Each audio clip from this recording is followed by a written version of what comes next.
না। আচ্ছা, এয়ারওয়ে কিভাবে মেনটেন করতে পারি? কালকে বলছিলাম, লাস্ট ক্লাসে যেটা বললাম যে আমাদের এয়ারওয়েটা চেক করতে হবে, তাই না? এয়ারওয়ে চেক করে বের করতে হবে এয়ারওয়েতে কোনো ফরিং বডি আছে কিনা, ভমিটাস আছে কিনা, যদি থাকে আমাদেরকে সেটা ক্লিয়ার করতে হবে। দেন এয়ারওয়ে ক্লিয়ার করে আমাদের অক্সিজেন দেওয়া লাগতে পারে। কিভাবে অক্সিজেন দিব? অক্সিজেন মাস্ক অথবা nasal cannula, high flow oxygen, যেভাবে পারি। যদি তাতেও কাজ না হয় তখন হচ্ছে আমাদেরকে এন্ডোট্রাকিয়াল ইন্টিউবেশন করা লাগতে পারে, নেক্সট স্টেপ। ঠিক আছে? A for airway, B for breathing and ventilation. ব্রিদিংটা আমরা কিভাবে চেক করব? তোমাদের মেডিসিনে যে ক্লাস হয়েছে ওইখানে কি তোমাদের চেস্ট এক্সামিনেশন পড়ানো হয়েছিল? No sir. চেস্ট এক্সামিনেশনের মধ্যে ইন্সপেকশন, পালপেশন, পারকাশন, অসকালটেশন, এই জিনিসগুলো জানো? কোনো আইডিয়া আছে তোমাদের? আচ্ছা, ইন্সপেকশনে নরমালি তোমরা যেটা জানো যে ইন্সপেক্ট করব কি, চেস্ট ওয়ালের মুভমেন্টটা মেইনলি চেক করব। আমাদের সার্জারিতে সাধারণত মেডিসিনের মতো অত ডিটেইলস লাগে না, কিন্তু বেসিক যতটুকু না হইলে না আমি অতটুকু বলে দিচ্ছি। আসতেছে 74 আসছে। ঠিক আছে? কি করতে হবে? লুক, আমরা ইন্সপেকশন মেডিসিনে যেটা বলে আমরা সেটাকে বলি লুক। লুক করে কি দেখবো? সেখানে আমরা দেখবো হচ্ছে ঠিকমতো তার চেস্ট ওয়াল মুভমেন্টটা সিমেট্রিক্যাল অর অ্যাসিমেট্রিক্যাল। যদি অ্যাসিমেট্রিক্যাল মুভমেন্ট হয় সেটা হতে পারে ফ্লায়াল চেস্ট ইনজুরি। লাস্ট ক্লাসে আইডিয়া দিয়েছিলাম খুব সম্ভবত, খেয়াল আছে কিনা? Asymmetrical chest injury.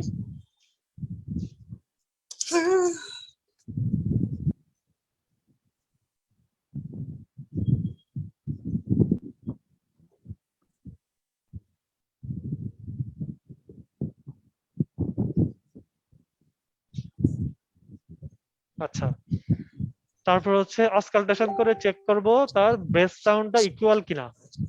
Breadth sound equal, সেটা কি জন্য চেক করব? আমার দুইটা লাংস, তাই না? লাংসের মধ্যে যদি কোনোটাতে নিউমোথরাক্স ডেভেলপ করে তাহলে সেই পাশের ব্রেথ সাউন্ডটা অফ থাকতে পারে, মানে তার লাংসটা মুভ করতেছে না। লাংস মুভ না করার কারণে তুমি এক পাশে ব্রেথ সাউন্ডটা অ্যাবসেন্ট থাকতে পারে। সেটা দুই পাশে হতে পারে, এক পাশে হতে পারে। নর্মাল ব্রেথ সাউন্ডটা তার আগে জানতে হবে, অবশ্যই ব্রেথ সাউন্ড সম্পর্কে আইডিয়া থাকতে হবে। তাহলে অসকালটেট করে আমি চেক করব ব্রেথ সাউন্ড ঠিক আছে কিনা, সেখানে কোনো স্ট্রাইডর আছে কিনা।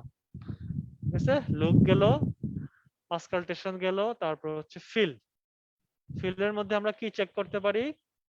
আমরা পালপেট করতে পারি অথবা পারকাস করতে পারি।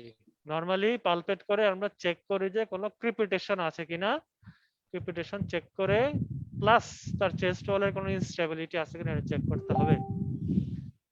তোমরা কি এগুলো সব লিখে নিচ্ছ নাকি শুধু শুনতেছো? লিখে নিচ্ছে। সব লিখে নিচ্ছ? আচ্ছা ঠিক আছে, সবকিছু লিখার দরকার নেই গণহারে, যতটুকু না হলে না অতটুকু লিখো। হ্যাঁ, আমি তো বলে দিচ্ছি কোনগুলো লিখতে হবে। ঠিক আছে? লুক, ফিল, তারপর হচ্ছে অসকালটেশন, এটা লিখতে হবে। পাশাপাশি মনিটর করতে হবে পার্শিয়াল প্রেসার অফ অক্সিজেন আর হচ্ছে পালস। এই দুইটা আমার ব্রিদিং এর জন্য চেক করতে হবে যে তার পালসটা ঠিকমতো আছে কিনা, প্লাস পার্শিয়াল প্রেসার অফ অক্সিজেনটা আছে কিনা। সেটা মনিটর করব কিভাবে? পালস অক্সিমিটারের নাম তো শুনছোই, তাই না? এখন তো খুবই প্রচলিত, সবার ঘরে ঘরে আছে পালস অক্সিমিটার। পালস অক্সিমিটার দিয়ে আমরা এটা চেক করতে পারি। এ, বি, দেন হচ্ছে C. C for circulation, circulation with haemorrhage control. Patient আসছে তোমার কাছে একটা ট্রমার স্পেস থেকে, সেখানে তোমাকে চেক করতে হবে তার কোনো এক্সটার্নাল ব্লিডিং আছে কিনা। যদি কোনো এক্সটার্নাল ব্লিডিং পাও তাহলে সেই এক্সটার্নাল ব্লিডিং এর সাইডটাকে কি করতে হবে? সাধারণত আমরা যেটা করি, নর্মাল গজ, ব্যান্ডেজ দিয়ে, যে কোনো কিছু দিয়ে একটা প্রেসার দিয়ে চেষ্টা করি ব্লাডটা অফ করার। প্রথম কাজ থাকবে প্রেসার দিয়ে ব্লিডিংটা অফ করা। তাতে যদি কাজ না হয়, যদি ওপেন থাকে, তুমি যদি ভেসেল চোখে দেখতে পারো, সেই ক্ষেত্রে আমরা অনেক সময় আর্টারি, হ্যাঁ স্মল আর্টারি বলে, আর্টারি ফোর্স অথবা মসকুইটো আর্টারি বলে, সেটা দিয়ে আমরা ব্লিডিং ভেসেলটাকে ধরতে পারি।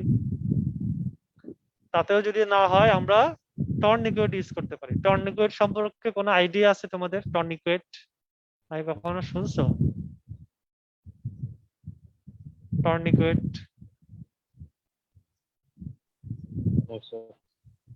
Borhan Uddin, Yes, roll sir. 9 TM15, Borhan Uddin.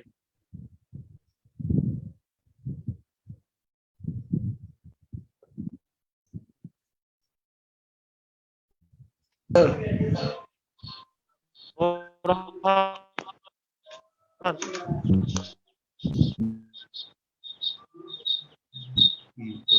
হ্যাঁ আওয়াজ দিতে হবে মাঝে মধ্যে, কল করলে আওয়াজ না দিলে অ্যাবসেন্ট। ঠিক আছে? আচ্ছা ঠিক আছে। সার্কুলেশন আমরা কিভাবে, ঠিক আছে ঠিক আছে বুঝতে পারছি, তুমি আসছে লাইনে, টেনশন নিও না। Mental state deterioration with increasing amount of blood loss, মানে যতক্ষণ ব্লিডিং হতে থাকবে আমরা বুঝতে পারবো যে পেশেন্ট যে কোনো সময় শকে চলে যেতে পারে। সেটাকে আমরা কি ধরনের শক বলি? হাইপোভলিউমিক শক অথবা হেমোরেজিক শক। ওকে, তারপরে বি পয়েন্টে লেখা আছে কি? অ্যাশেন গ্রে স্কিন, এত কিছু লাগবে না, সরাসরি আর স্কিন কালারটা প্যালোর হয়ে যাবে। হ্যাঁ, অনেক সময় ব্লুইশ হয় অথবা প্যালোর হয়, কারণ হচ্ছে পুয়ার রিফিলিং, পুয়ার সার্কুলেশনের কারণে অনেক সময় স্কিন গুলা কালার আস্তে আস্তে প্যালোর অথবা ব্লুইশ ডিসকালার আসা হতে পারে। অক্সিজেনেটেড ব্লাডের পরিমাণ যখন কমে যায় তখন এই সমস্যাটা বেশি হয়। পাশাপাশি আমরা তো পালস চেক করলে বুঝতেই পারবো, হ্যাঁ পালস চেক করেই বুঝতে পারবো যে তার সার্কুলেশনের কি অবস্থা, পেশেন্ট শকে চলে যাচ্ছে কিনা। তার মানে আমাকে শকটা খুব ভালোভাবে জানতে হবে, শকের যে ক্লিনিক্যাল ফিচার গুলা, কি কি সাইন থাকে, কি কি সিমটম থাকে, এই জিনিসগুলো অবশ্যই জানতে হবে।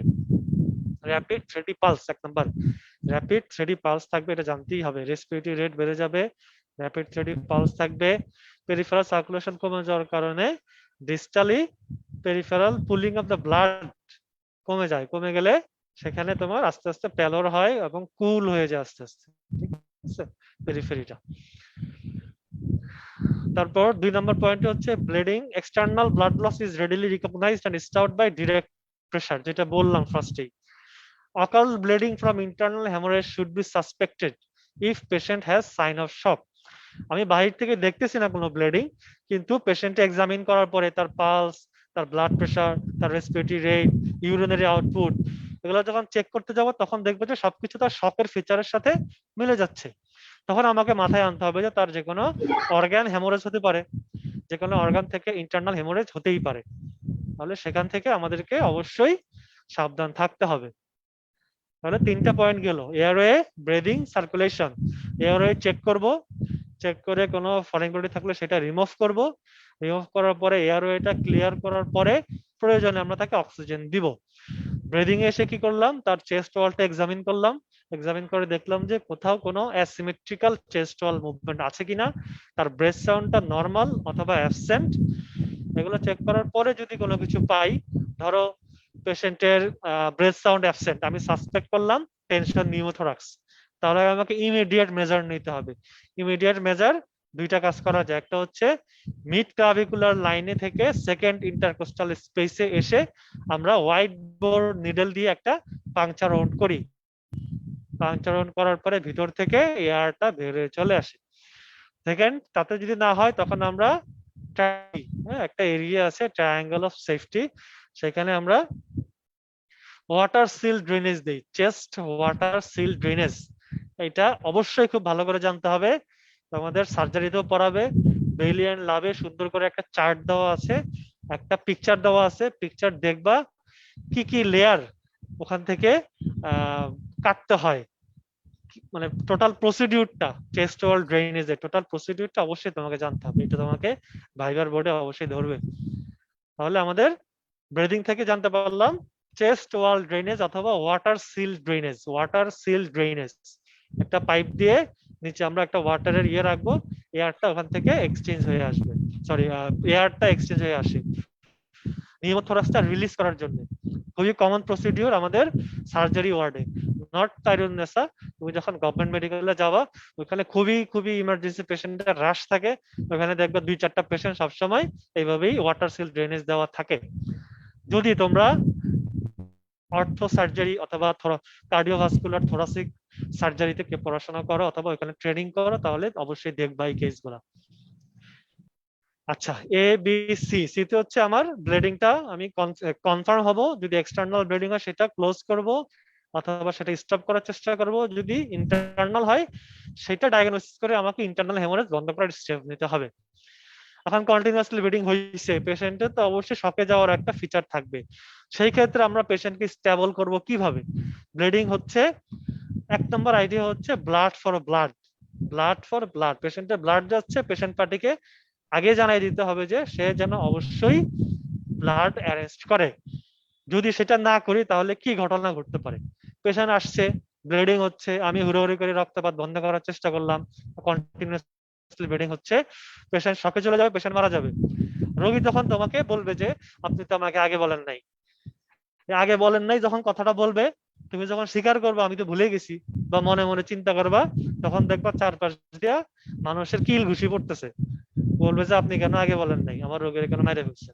বাংলাদেশে যা হয়, ইন্ডিয়াতেও একই ঘটনা ঘটতেছে, খুবই অ্যাভেলেবল। তাহলে আগে নিজের জান বাঁচাইতে হবে, নিজেকে সাবধানে থাকতে হবে। আমরা যেটা করতাম, ধরো অর্থোপেডিক্সে তো রেগুলারলি খুবই ট্রমার পেশেন্ট আসতো, তুমি যখন ইন্টার্নশিপে আসবা তখন মানে অবাক হয়ে যাবা যে অর্থোপেডিক্স এর কারিকুলাম এত ছোট কেন, অর্থোপেডিক্স এর বক্স এত ছোট কেন। নিজেই অবাক হবো যে পেশেন্টের সাথে কি পরিমাণ পেশেন্ট আমাদের কাছে আসতেছে রেগুলার, আমরা কি পরিমাণ পেশেন্ট ডিল করতেছি। আউটডোরের পেশেন্ট মেইনলি, এখানে ইনডোর চায় না। গভর্নমেন্টে গেলেও তুমি বুঝতে পারবা অর্থোপেডিক্স এর পেশেন্টের কি পরিমাণ হ্রাস। সেই অনুযায়ী এমবিবিএস এ আমাদের পড়াশোনা একেবারেই শর্ট, এটা খুবই দুঃখজনক। কেউ যদি ক্যারিয়ার করতে চাও এখন থেকে টুকটাক জেনে রাখো, যতটা ভালো করে জানা যায়, পাস তো করতেই হবে। আর যারা কাশ্মীরের আছো বা অন্যান্য দেশের আছো, তাদেরকে ভালো করে জানতে হবে, এই কারণে তাদের যখন পরীক্ষাটা হয়, তোমাদের লাইসেন্সে যে পরীক্ষাটা হয়, ওই পরীক্ষাতে অনেকগুলা কোশ্চেন আসে। আমি তোমাদের একটা বই স্টাডি করছি, লেকচার ক্লাসটা এখানে হইলে আলাদা করে পড়ানোটা সুবিধা হইতো। সেখান থেকে তোমাদের কিছু এমসিকিউ কোশ্চেন দেখলাম, এমন এমন কিছু কোশ্চেন অর্থোপেডিক্সে আসে যেটা সাধারণত আমাদের এমবিবিএস লেভেলে তোমাদেরকে আমরা পড়ানো লাগে না বা স্যাররা তোমাদেরকে ধরে না। আমি গতবার TM13 সম্ভবত সেই কোশ্চেন গুলা অনেক কিছু বলে দিছি, চেষ্টা করব যদি দেখা হয়, আশা করি ওইগুলো আমি তোমাদেরকে বলে দিব। সেগুলো তোমাদের জানিয়ে রাখতে হবে, কারণ এমসিকিউ আসলে ওগুলো যদি না দাও তাহলে তোমরাই খারাপ করবা। সার্কুলেশন হচ্ছে, আমাকে সেটা কন্ট্রোল করতে হবে। ব্লাড ফর ব্লাড, ব্লাড না পেলে কলয়েড সলিউশন, কলয়েড না পেলে ক্রিস্টালয়েড সলিউশন। তার মানে আমাকে চলে যেতে হবে বায়োকেমিস্ট্রি, কলয়েডাল আর হচ্ছে ক্রিস্টালয়েড সলিউশন কি কি আছে। নর্মালি আমরা যেটা ক্রিস্টালয়েড ইউজ করি, হার্টম্যান সলিউশন নামে পাওয়া যায়। হ্যাঁ, হার্টম্যান সলিউশন, হার্টম্যান সলিউশন, এই ফ্লুইডটা সবচেয়ে বেশি আমরা ইউজ করি। আচ্ছা, এ বি সি, দেন হচ্ছে D, D for disability. Disability দুই রকমের হতে পারে, একটা হচ্ছে নিউরোলজিক্যাল হতে পারে অথবা আমাদের অর্থোপেডিক রিলেটেড যে কোনো ধরনের ইনজুরি হতে পারে। তাহলে পেশেন্টকে আমার নিউরোলজিক্যাল অ্যাসেসমেন্ট, নিউরোলজিক্যাল অ্যাসেস করতে হবে। তোমাদের ক্লাস কয়টা পর্যন্ত? 11:45। 45। আচ্ছা, ঠিক আছে। তাহলে ডিসএবিলিটি এক নাম্বার কাজ হচ্ছে পেশেন্টের কনসাসনেস চেক করা, পেশেন্টের কনসাস লেভেল চেক করা। কনসাস লেভেল চেক করতে গিয়ে দেখলাম যে পেশেন্ট কনসাস, ঠিক আছে, কিছুক্ষণ পরে হঠাৎ করে আনকনসাস হলো, পেশেন্ট মারা গেল। এটার কারণ কি? আমরা নিউরো সার্জারিতে একটা টার্ম পড়াই, যে সার্জারিতে পড়াবে তোমাদেরকে, সেটাকে বলে স্যার, হচ্ছে এটা কি লুসিড ইন্টারভাল। নাম শুনছো? হ্যাঁ হ্যাঁ হ্যাঁ, লুসিড ইন্টারভাল, সেটাই বললাম যে হচ্ছে লুসিড ইন্টারভাল। লুসিড ইন্টারভালটাই পেশেন্ট আমাদের কাছে আসে, অনেক পেশেন্ট আসে যে পেশেন্ট কনসাস, আমি চিন্তা করলাম না কোনো সমস্যা নাই যেহেতু ভালোই আছে, কিছুক্ষণ পরেই দেখলাম পেশেন্টটা ডিটোরিয়েট করতেছে। তখন হয়তো মাথা খারাপ হয়ে যাবে, হঠাৎ করে খারাপ হয়ে গেল কি কারণে? তার মানে তার হেড ইনজুরি ছিল, পেশেন্ট লুসিড ইন্টারভাল পিরিয়ডে ছিল, ফার্স্টে সে আনকনসাস ছিল, কারণ রোগীর লোক এসেই বলে যে আমার রোগী তো অজ্ঞান ছিল, বা অজ্ঞান হয়ে গেছে। তাহলে এই যে দুইটা আনকনসাস পিরিয়ডের মাঝখানে যে কনসাস পিরিয়ডটা, হ্যাঁ, এই period of consciousness between two unconscious period, এটাকেই বলে হচ্ছে লুসিড ইন্টারভাল। আমি একেবারে সহজ বাংলায় বুঝিয়ে দিলাম। এই টার্মটা তোমরা অনেকেই মিস করো এবং ভাইবার বোর্ডে স্যাররা must paid question neurosurgery card উঠলে এই কার্ডটা অনেকেরই উঠে, এবং এইটা তোমাকে জানতেই হবে। তুমি যদি লুসিড ইন্টারভাল নিজে ডেফিনেশন আকারে নাও বলতে পারো, এইভাবে তোমাকে বুঝিয়ে বলতে হবে যে দুইটা আনকনসিয়াস পিরিয়ডের মাঝখানের যে কনসিয়াস পিরিয়ডটা, ওইটা হচ্ছে লুসিড ইন্টারভাল। আচ্ছা, তারপরে নিউরোলজিক্যাল স্ট্রেসের আরেকটা মেইন জিনিস, সেটা হচ্ছে জিসিএস। লেখা দেখছো তো? জিসিএস মানে কি কেউ জানো? GCS idea? কেউ জানো না? শেয়ার করতে হবে, যে যা জানো যতটুকু জানো বলো, ভুল হইলে সমস্যা নাই, না জানলে বিপদ, না জিজ্ঞেস করলে বিপদ। আচ্ছা, গ্লাসগো কমা স্কেল নেটে চেক করে দেখো নাই তো আবার? এখন তো সবকিছু তোমাদের হাতের মুঠোয়। আচ্ছা, জিসিএস মানে হচ্ছে গ্লাসগো কমা স্কেল। আমাকে কিছু জিনিস রোগীর চেক করতে হবে। কি কি চেক করতে হবে সেটা একটু পরেই দেখাইতেছি। সেখানে তোমার দুই তিনটা জিনিস মেইন। একটা হচ্ছে মোটর রেসপন্স,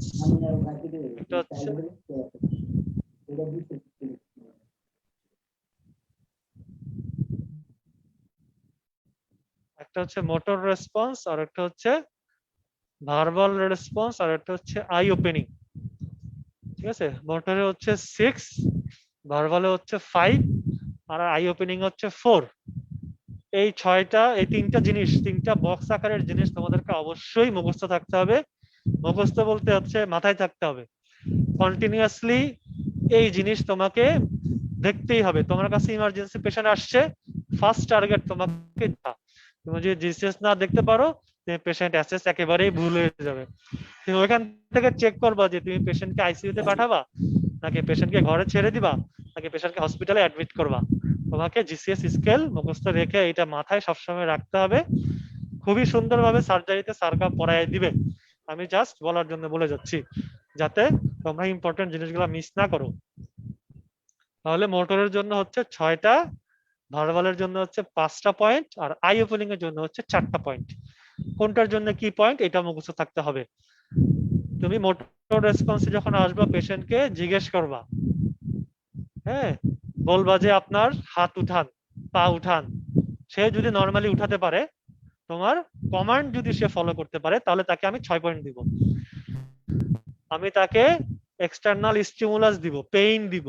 পেইন দেওয়ার পরে সে যদি লোকালাইজ করতে পারে যে আমার ওইখানেই ব্যথা হচ্ছে, তাহলে বুঝতে পারবো যে সে পাবে 5 পয়েন্ট। এরকম ভাবে 2, 3, 4টা যে পয়েন্ট আছে, এগুলো তাকে কোশ্চেন করে করে বের করতে হবে। যদি সে কিছুই না বলে, তাহলে হচ্ছে তাকে 1 দেওয়া যাবে।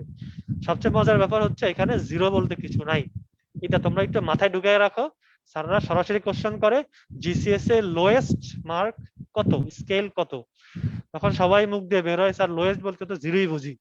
কিন্তু 0 কখনোই বলা যাবে না, যেহেতু তিনটাতেই লোয়েস্ট হচ্ছে 1 1 1, তাহলে লোয়েস্ট হবে 3। সেটা হচ্ছে ওয়ার্স্ট পসিবল স্কোর হচ্ছে 3, আর বেস্ট পসিবল স্কোর তো 4টা যোগ করলে যা আসে, ইউজুয়ালি 15। নরমালি আমাদের 15 আছে। এর থেকে যদি 15 থেকে 14 অথবা 13 অথবা যাই আসে, সেটা ওইভাবে তোমাকে জিসিএস এ পয়েন্ট লিখে দিতে হবে। লিখে তুমি যে ডিপার্টমেন্টের পেশেন্ট, সেই ডিপার্টমেন্টে ইমার্জেন্সি থেকে পাঠিয়ে দিবা। নিউরো সার্জারি হলে neuro surgery, অর্থো surgery অর্থো surgery, general surgery হলে জেনারেল সার্জারি, এসব জায়গায় পেশেন্ট পাঠিয়ে দিবে। তোমাকে এই জিনিসগুলো অবশ্যই আইডেন্টিফাই করে লিখে দিতে হবে। আচ্ছা, যদি পেশেন্টের 8 অথবা তার নিচে থাকে, তাহলে পেশেন্ট হচ্ছে কোমায় চলে যাবে, কোমা, মানে সে আইসিইউতে চলে যাবে। ঠিক আছে, আমরা তাহলে আগের পেজে চলে গেলাম, তাই না?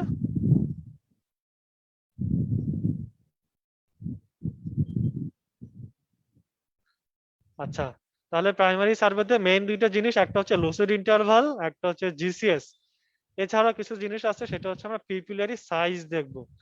মারা গেলে নরমালি পিপিল ডাইলেটেড হয়ে যায়, এটা চেক করবা। পিপিলারি সাইজ এন্ড রেসপন্স, লাইটের পিপিলটা রেসপন্স করতেছে কিনা সেটা চেক করতে হবে। মোটর এন্ড সেন্স সাইন, এগুলো চেক করতে হবে। এই যে নিচে লেখা আছে, lucid interval can be seen before compromise from intracranial lesion. তাহলে আমরা ডি ফর ডিসএবিলিটি করে ফেললাম। তারপরে আসো E, E for exposure or environmental control completely. পেশেন্টকে আমাদের এক্সপোজ করতে হবে এমন ভাবে যেন পেশেন্ট হাইপোথার্মিয়াতে না ভুগে, এটা চেক করতে হবে। হ্যাঁ, বাইরের দেশে সাধারণত এই চান্সটা বেশি হয়, তাহলে একটু সাবধানে থাকতে হবে। Undress the patient but prevent hypothermia as it worsens bleeding and outcome in trauma. তাহলে এটা খুবই খারাপ দিক, এক্সপোজ করার সময় অবশ্যই এটা খেয়াল রাখতে হবে। দেন আমি যদি পেশেন্টকে চেক করতে চাই, তার হোল বডি চেক করার জন্য পেশেন্টকে log roll with spine precaution অথবা স্পাইন প্রোটেকশন। লগ রোল মানে হচ্ছে আমরা বড় যে রোল গুলো আছে না, কাপড়ের যে রোল গুলা, ওগুলা যখন আমরা একসাথে 2-3 জন মিলে নাড়াই বা ঘুরাই, সেটা যেভাবে করেই ঠিক পেশেন্টকে ওইভাবে করতে হবে। মানে তোমার হেড নেকের রিজিয়নে একজন থাকতে হবে, তারপর হচ্ছে ব্যাকে একজন থাকতে হবে, পেলভিক রিজিয়নে একজন থাকতে হবে, আর হচ্ছে লেগ অথবা ফুটের দিকে একজন থাকতে হবে। 4 জন মিলে পেশেন্টের কে এক সাইডে ঘুরাতে হবে। রোল করার পরে আমি পেশেন্টের স্পাইনটা চেক করে দেখব যে স্পাইনের কোনো ডিফর্মিটি আছে কিনা, বাহির থেকে লুকে কোনো কিছু আমি পাচ্ছি কিনা। অবশ্যই পেশেন্টকে খুবই সাবধানে মুভ করতে হবে, কারণ যদি কোনো স্পাইনাল ইনজুরি থাকে, আমি যদি ঠিক মতো মুভ না করি, যেটা সাধারণত হয় রাস্তায় আমরা অ্যাক্সিডেন্ট হয়, পেশেন্টকে যেভাবে পারি কোলে করে মাথায় করে ঘাড়ে করে নিয়ে দৌড় দিই, এদিকে যে তার ইনজুরির কারণে সে তো রাস্তায় শেষ। এটা একটু জানতে হবে, এটা মিস করা যাবে না। ফাইনালি রেকটাল এক্সামিনেশন করতে পারো, রেকটাল এক্সামিন করে রেকটাল কোনো ব্লিডিং টেডিং আছে না এগুলো চেক করবা। তাহলে আমার 5টা main point: A for airway, B for breathing, C for circulation, D for disability limitation, E for exposure অথবা environmental control completely। মানে একটা পেশেন্টের উপর 10 জন ঝাঁপাইয়া পড়ছে বাঁচানোর জন্য, সেটা করা যাবে না। যে জানে যে বুঝে সেই যাবে, 10-12 জন গেলে সেটা আরো পেশেন্টের জন্য ক্ষতি হবে। তাহলে প্রাইমারি সার্ভে উইথ ছিল সাইমultaneous রিসাসিটেশন। তাহলে সাইমultaneous রিসাসিটেশন কিভাবে করব এটা জানতে হবে, তাই না? অনেক কিছু বলে দিছি। প্রথমে আমি কি করলাম, এয়ারওয়ে, তখন পেশেন্টকে হাই ফ্লো অক্সিজেন দিলাম to all patient and continued ventilation with hand bagging or a ventilator। যে পেশেন্টের যেরকম দরকার সেই পেশেন্টকে সেই প্রসিডিউর মেইনটেইন করে অক্সিজেন দিতে হবে, এটা হচ্ছে মেইন কথা। 2 number point, pneumothorax or hemothorax should be released to permit adequate ventilation। তাহলে একটা কথা বললাম না, pneumothorax should be released, কিভাবে রিলিজ করব?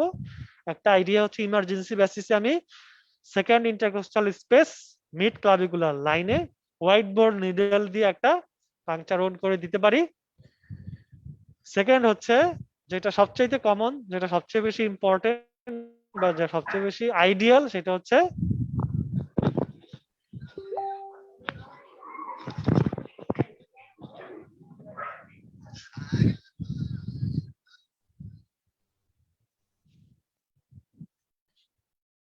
আচ্ছা, তাহলে নিউমোথোরাক্স আমরা কিভাবে করতে পারি, সেটা হচ্ছে ওয়াটার সিল ড্রেনেজ করে আমরা নিউমোথোরাক্সটা তার রিলিজ করে দিতে পারি।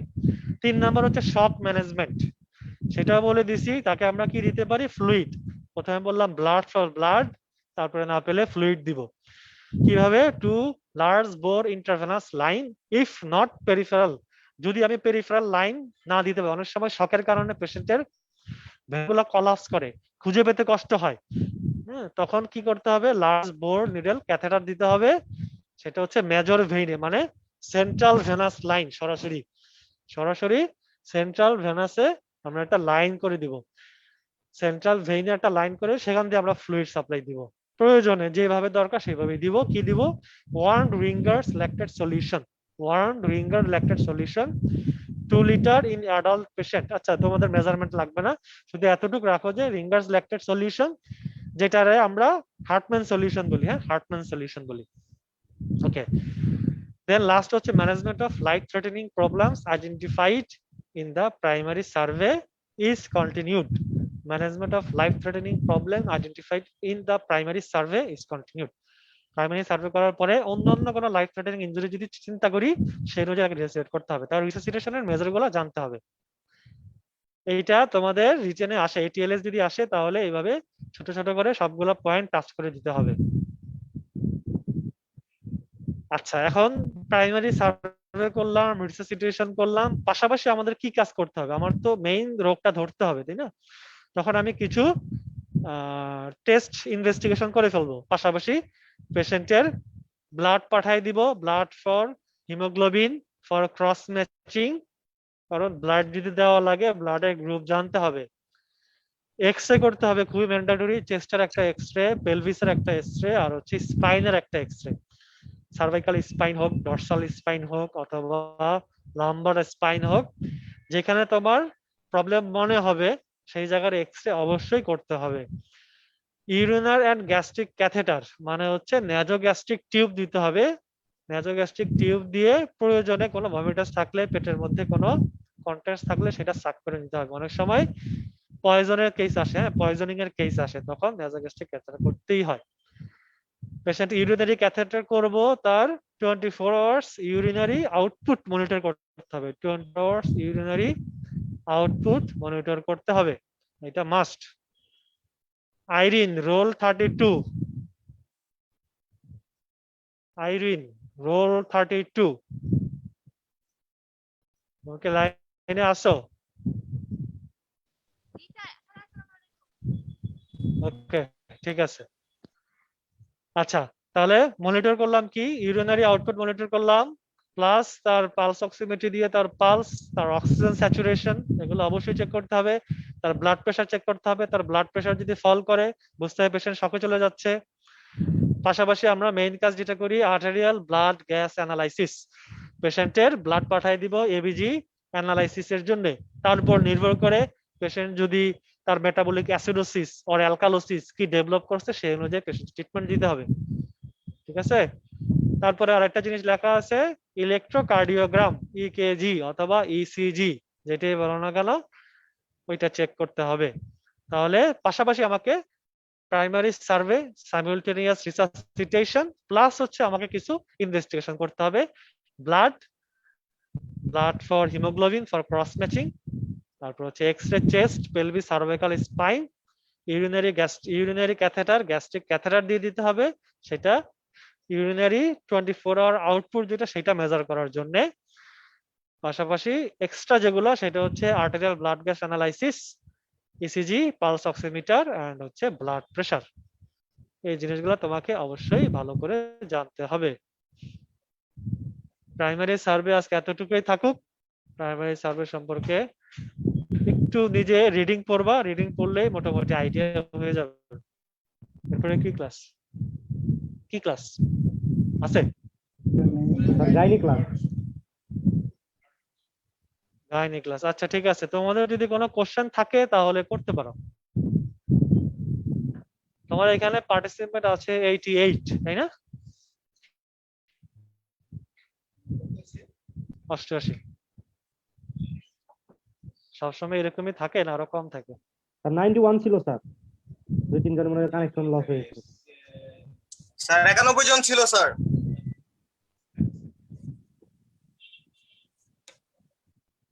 কোথায় ছিল? ক্লাসে ছিল না বাসায় ছিল?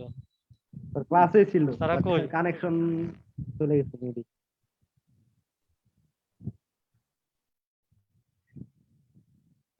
হ্যাঁ, এখন ইউটিউবের মধ্যে গান দেখতেছে, তাই না? লাইন কাইটা শান্ত। এই কোনো কোশ্চেন আছে?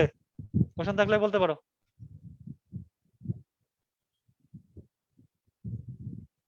এই পড়াশোনা করতেছো নাকি পড়াশোনা করতেছো না বলো তো আমারে? তোমাদের চিন্তা ভাবনা কি? করোনা তো যাওয়ার কোনো লক্ষণ নেই।